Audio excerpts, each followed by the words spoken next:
அனைவருக்கும் வணக்கம். CSIR mathematics எக்ஸாமேட்டரா ரேண்டம் சால்விங் ப்ராப்ளம் பார்த்துட்டு வரோம். ஸோ இன்றைக்கான ப்ராப்ளம் பார்த்தீங்க அப்படின்னா ரியல் அனாலிசிஸ்லேருந்து ஒரு இம்பார்ட்டன்ட் கொஷின்ஸ் பார்க்க போகிறோம். இது வந்து சீக்வன்ஸ் சீரியஸ் கான்செப்ட்லேருந்து கேட்குற ஒன் ஆஃப் த ப்ராப்ளம்.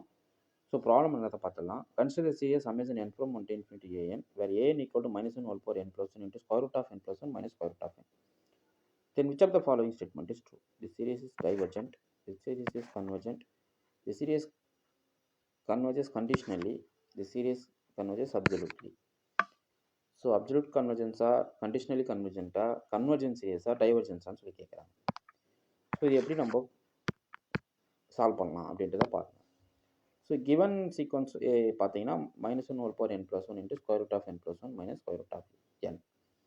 இந்த சீரியஸ் ஏன்னா கன்வெர்ட் பண்ணும்போது இந்த டேர்ம் வந்து நம்ம எப்படி எழுதிக்கலாம் எப்படின்னா -1 whole power n plus 1 divided by square root of n plus 1 plus square root of n. ஏன்னு சொல்லுங்கள். ஸோ இதை ரீரைட் பண்ணுறதுக்கு இப்படி பண்ணிக்கிறேன். ஸோ அது என்ன ரீசன்றது நீங்கள் சொல்லுங்கள். அந்த டேர்ம் எக்ஸாக்டாக நாங்கள் எழுதலை. ஸோ இந்த டேர்முடைய இன்னொரு வேர்ஷனை நான் எழுதியிருக்கேன். கரெக்டாக? சரி. இப்போ இது எப்படி இருக்குன்னா summation n from 1 to infinity -1 whole power n plus 1 into an ஃபார்மேட்டில் இருக்கு. ஸோ இன்னமும் தேவைப்படுது அப்படின்னா இந்த மைனஸ் டைம்ஸ்க்கு இப்படி எடுத்துக்கிட்டு summation n from 1 to infinity -1 whole power n into an இப்படி பார்க்கலாம். ஓகே, இதுதான். இப்போது ஒரு சிஎஸ் எஸ் வந்து கன்வெர்ஜ் ஆகுது சம் எல்லுக்கு அப்படின்னா ஆல்ஃபா இன்ட்டு எஸும் கன்வெர்ஜஸ் டு எல் தான். இங்கே ஆல்ஃபா பார்த்தீங்கன்னா -1 மைண்டில் வச்சுக்கோங்க. இதுதான் என்னுடைய எஸ். ஸோ இதுக்கான கன்வர்ஜன் டெஸ்ட் மட்டும் நான் பார்க்க போகிறேன். Okay, fine. ரொம்ப முக்கியம், கவனிங்க. இப்போது இந்த இந்த மைனஸ் நெகட்டிவ் சம் அப்படியே இருக்கட்டும். இப்போ இது மட்டும் நம்ம எடுத்துக்கலாம். என்னது summation n from 1 to infinity -1 whole power n into a. இது வந்து ஆல்டர்னேட்டிங் லிப்னிஸ் டெஸ்ட் யூஸ் பண்ணுவோம் இல்லைங்களா. இதுக்கு என்ன கண்டிஷன், ஏன் வந்து டிக்ரீஸிங் இட்ஸ் கன்வர்ஜஸ் டு 0 வந்தால் தென் serious n from 1 to infinity -1 whole power n an வந்து கன்வெர்ஜ் ஆகும். இது வந்து ஆல்டர்னேட்டிங் சீரிஸ் டெஸ்ட்டில் நம்ம பார்த்துருக்கோம். கரெக்டாக? சரி. ரெண்டாவது, ஒரு சீரியஸ் ஏன் வந்து கன்வர்ஜஸ் அப்படின்னா என்ன அர்த்தம்னா கன்வர்ஜஸ் அப்படின்னா if summation n from 1 to infinity mod an வந்து கன்வெர்ஜ் ஆகும். So every absolute convergent series வந்து கன்வர்ஜஸ்ன்னு இருக்கும். ஒரு சீரியஸ் கன்வர்ஜஸ் அப்சல்யூட்லியாண்டா கண்டிப்பாக அந்த சீரியஸ் என்ன ஆகும், கன்வெர்ஜ் ஆகும். மைண்டில் வச்சுக்கோங்க, ரொம்ப முக்கியம். Every absolute convergent series is converges. So ஒரு சீரியஸோடைய அப்சல்யூட் சம் வந்து கன்வெர்ஜ் ஆகுது அப்படின்னா சீரியஸ் வந்து கன்வெர்ஜ் ஆகுது அப்படின்னு நம்ம எழுதலாம். ஓகே, அப்படி அப்சல்யூட் சம் கன்வெர்ஜ் ஆகலை, வித்தவுட் அப்சல்யூட் சம் வந்து கன்வெர்ஜ் ஆகுது அப்படின்னா அது வந்து கண்டிஷனலி கன்வெர்ஜ்னு சொல்லுவோம். ஒரு எக்ஸாம்பிள் கொடுக்குறோம் பாருங்கள். Summation n from 1 to infinity -1 whole power n divided by n எடுத்துக்கோங்க. இதனுடைய அப்சல்யூட் சம் பார்த்தீங்க அப்படின்னா summation n from 1 to infinity 1/n வரும். ஏன்னா இதனுடைய நெகட்டிவ் டேர்ம்ஸோடைய அப்சல்யூட் சம்லாம் பார்த்தீங்கன்னா 1ன்னு கன்சிடர் வந்துடும். ஓகேங்களா. இப்போது இது வந்து பி டெஸ்ட் படி summation n from 1 to infinity 1/n power p வந்து எப்போ கன்வெர்ஜ் ஆகும்னா p is greater than 1ல். எப்போ டைவர்ஜ் ஆகும் அப்படின்னா p is less than or equal to 1 ஃபார்மேட்டில். ஓகே, அப்போது இந்த சீரியஸ் வந்து அப்சல்யூட்டாக கன்வெர்ஜ் ஆகலை, பட் கண்டிஷனலாக கன்வெர்ஜ் ஆகுது. எப்படி கண்டிஷனலி கன்வெர்ஜ் ஆகுதுன்னா அப்படின்னு சொல்கிறேன். இந்த லிப்னிஸ் டெஸ்ட் யூஸ் பண்ணுறச்ச இப்போ பாருங்கள், இது எந்த ஃபார்மேட்டில் இருக்குது, summation n from 1 to infinity -1 whole power n into an ஃபார்மேட்டில் இருக்குது. an is decreasing converges to 0. So an வந்து 1/n இல்லைங்களா. ஸோ 1/n வந்து டிக்ரீஸ் ஆகும் கன்வர்ஜஸ் டு 0ன்றதால இந்த சீரியஸ் வந்து என்ன ஆகுது, கண்டிஷனலி கன்வர்ஜென்ட்டாக இருக்குது, அப்சல்யூட் கன்வர்ஜென்ஸாக வரல.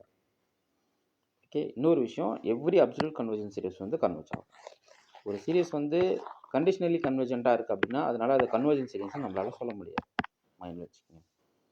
ஒரு சீரியஸ் வந்து கன்வர்ஜஸ் அப்சல்யூட்லி அப்படின்னா அந்த சீரியஸ் வந்து கன்வெர்ஜ் ஆகும். ஓகே, இப்போ நீங்கள் இப்போ ஆன்சர் பிடிச்சிட்ருப்பீங்க. இந்த சீரியஸ் என்ன நடக்குதுன்னு உங்களுக்கு தெரிஞ்சிருக்கும். ஸோ சமேஷன் மைனஸ் டைம்ஸ் வெளியே எடுத்துப்போம்.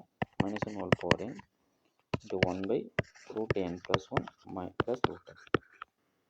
ஓகே, இதனுடைய அப்சல்யூட் சம் என்ன, இது ஆக்சுவலாக கண்டிஷனலி கன்வர்ஜென்ட். என்ன ரீசன், ஏன் இது கண்டிஷனலி கன்வர்ஜென்ட், இந்த nth டேர்ம் மட்டும் டிக்ரீஸ் ஆகும், லிமிட் எடுத்தீங்கன்னா 0 போகும். இது கண்டிஷனலி கன்வர்ஜென்ட்.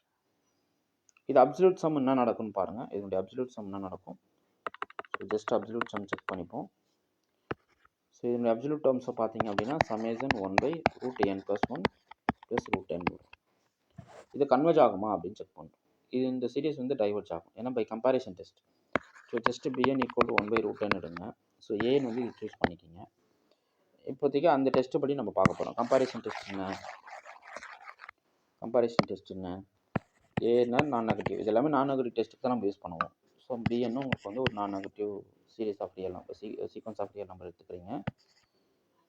இப்போது an/bn உடைய லிமிட் வந்து டென்ஸ் டு ஒரு நான் ஜீரோ லிமிட்டாக இருக்குது அப்படின்னா சீரிஸ் an வந்து கன்வர்ஜ் ஆகும் எப்போ if series bn is converges.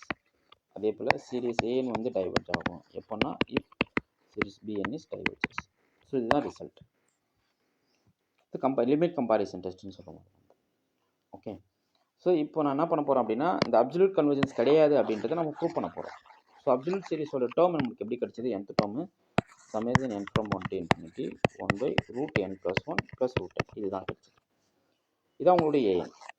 நான் என்ன பண்ண போகிறேன்னா bn வந்து 1/√n சூஸ் பண்ணுறேன். ஸோ an/bn போடுறீங்க. ஸோ an/bn போட்டிங்க அப்படின்னா √n/√n+1 + √n வரும். இது லிமிட் பார்த்தீங்க அப்படின்னா உங்களுக்கு வந்து 1 வந்துடும். சாரி 1/2 வரும். Okay. Limit n tends to infinity. Check பண்ணி பாருங்கள். ஸோ இதான் L which is நான் ஜீரோ. ஓகே. அப்போது இந்த bn வந்து டைவர்ஜ் ஆகுதுன்னா an உங்களுக்கு நான் டைவர்ஜ் ஆகும். ஸோ சீரிஸ் bn பாருங்கள் 1/√n. இது p டெஸ்ட் படி டைவர்ஜ் ஆகும். அப்போது இந்த சீரிஸ் வந்து diverges which is not converges absolutely. So இது அப்சல்யூட் கிடையாது, கண்டிஷனலி கன்வர்ஜன் மட்டும்தான். ஸோ பார்த்தீங்கன்னா ஆப்ஷன் 3 ட்ரூ. இது அப்சல்யூட் கன்வர்ஜன்ஸ் ஃபால்ஸு. கன்வர்ஜென்ட்ன்றது உங்கள் ஃபால்ஸ். ஏன் இது கன்வர்ஜென்ட்னு இல்லைன்னு சொல்கிறேன்? ஒரு சீரியஸ் கன்வர்ஜ் ஆகணும் அப்படின்னா அதனுடைய அப்சல்யூட் சம்மும் கன்வர்ஜ் ஆகணும். பட் அப்சல்யூட் சம் வந்து நம்மளுக்கு டைவர்ஜ் ஆகிருக்கு. அப்போ இது வராது. இது சீரியஸ் டைவர்ஜன்னா கிடையாது. ஆல்வேஸ் டைவர்ஜ்னா என்ன அர்த்தம்? ஒரு சீரியஸ் டைவர்ஜ்னா கண்டிஷனலும் கிடையாது, அப்சல்யூட்டும் கிடையாதுன்னு அர்த்தம். பட் கண்டிஷனலி கன்வர்ஜென்ட் இங்கே இருக்கு இல்லையா, அதனால் டைவர்ஜென்ட்டும் வராது. ஸோ இது கரெக்டான ஆப்ஷன் பார்த்தீங்கன்னா விச் கன்வர்ஜஸ் கண்டிஷனலின்றது தான் ட்ரூ. ஓகே. ஸோ ரொம்ப முக்கியமான ப்ராப்ளம். நான் சொன்ன கான்செப்ட்லாம் கொஞ்சம் நல்லா யோசிச்சு பாருங்கள், உங்களுக்கு நிறைய கான்செப்ட் புரியும். ஸோ என்ன நடக்குது சீரியஸ் கன்வர்ஜென்ஸ்ன்றது நீங்கள் எளிமையாக புரிஞ்சிக்கலாம். இந்த ப்ராப்ளத்தை நம்ம கேஷுவலாக தப்பு பண்ணிட்டு வந்துடும். ஓகே.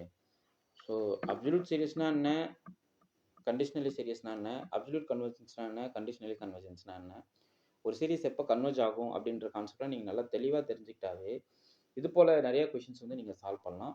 இதெல்லாமே பார்த்தீங்க அப்படின்னா என்னுடைய college TRB and UG TRB PG TRB கொஷினில் டெஸ்ட் கொஷினாக கேட்டிருந்தேன் ஆக்சுவலாக.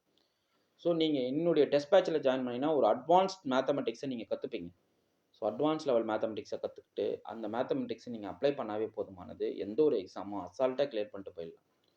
ஸோ முதல்ல எல்லாமே மெமரி பண்ணுறதை விட்டு கான்செப்டை கற்றுக்குவாங்க. மேக்ஸை அப்ளை பண்ணி எப்படி சால்வ் பண்ணுன்றது ஐடியாஸ் கற்றுக்குங்க. அதுதான் உங்களுக்கு லைஃப் லாங் கை கொடுக்கும். ஓகே. ஒன்ஸ் ஒரு எக்ஸாமுக்கு நல்லா ஸ்டாண்டர்டாக உட்காந்து ப்ரிப்பேர் பண்ண ஆரம்பிச்சிட்டாவே நீங்கள் எந்த ஒரு எக்ஸாமும் தப்பு பண்ண மாட்டீங்க, அசால்ட்டாக கிளியர் பண்ணிட்டு வந்துட்டே இருப்பீங்க. ஓகேங்களா? ஃபைன். இமீடியட்டாக காலேஜ் டிஆர்பி டெஸ்ட் பேட்சுக்கு பார்த்தீங்க அப்படின்னா டெஸ்ட் பேட்ச் கொடுத்துட்டு வரோம். ரெண்டாவது MCQ booklet 2500 problem MCQ booklet வந்து காலேஜ் டிஆர்பிக்கு ப்ரொவைட் பண்ணுறேன். ஸோ இதில் பார்த்தீங்க அப்படின்னா 10 யூனிட்ஸுமே வந்து பக்காவாக கவர் பண்ணி ஃபுல் சிலபஸுக்கு வந்து 10 யூனிட்ஸ் எம்சிக்யூஸாக போட்டிருக்கேன். ஸோ 10 யூனிட் எம்சிக்யூஸ் ஃபுல் சிலபஸை கவர் பண்ணி கொடுத்துருக்கேன். ஸோ இது வந்து காலேஜ் டிஆர்பி வந்து ரொம்ப ஸ்டாண்டர்ட் லெவல் கொஷின்ஸ்லாம் நீங்கள் எக்ஸ்பெக்ட் பண்ணலாம். இது காலேஜ் டிஆர்பிக்கு வந்து டெஸ்ட் பேட்ச் கொடுக்குறோம். ஸோ டெஸ்ட் பேட்ச் போயிட்டுருக்கு. ஸோ நீங்கள் இந்த புக்லெட்டும் கையில் ரிசீவ் பண்ணிக்கலாம், டெஸ்ட் பேட்ச் கொஷினும் பே பண்ணி நீங்கள் ஜாயின் பண்ணிக்கலாம். ஓகே. அதே போல் சிஎஸ்ஆர் மேத்தமெட்டிக்ஸ்க்கு சண்டே டெஸ்ட் பேட்ச் கொடுத்துட்டு வரேன். ஸோ சண்டே டெஸ்ட்டில் நீங்கள் சிஎஸ்ஆர் மேத்தமெட்டிக்ஸை ஜாயின் பண்ணிக்கலாம். Okay fine. இந்த வீடியோ நல்லா ப்ராக்டிஸ் பண்ணிக்கிங்க. இந்த வீடியோவில் இருக்கிற கண்டென்ட் என்னன்றதை பாருங்கள். இது ரிலேட்டடான கொஷின்ஸ் நிறையா ப்ராக்டிஸ் பண்ணுங்கள். ஓகே. உங்களுக்கு இந்த வீடியோ பிடிச்சிருந்தா லைக் பண்ணுங்கள், கமெண்ட் பண்ணுங்கள், உங்கள் ஃப்ரெண்ட்ஸுக்கு ஷேர் பண்ணுங்கள். தேங்க்யூ.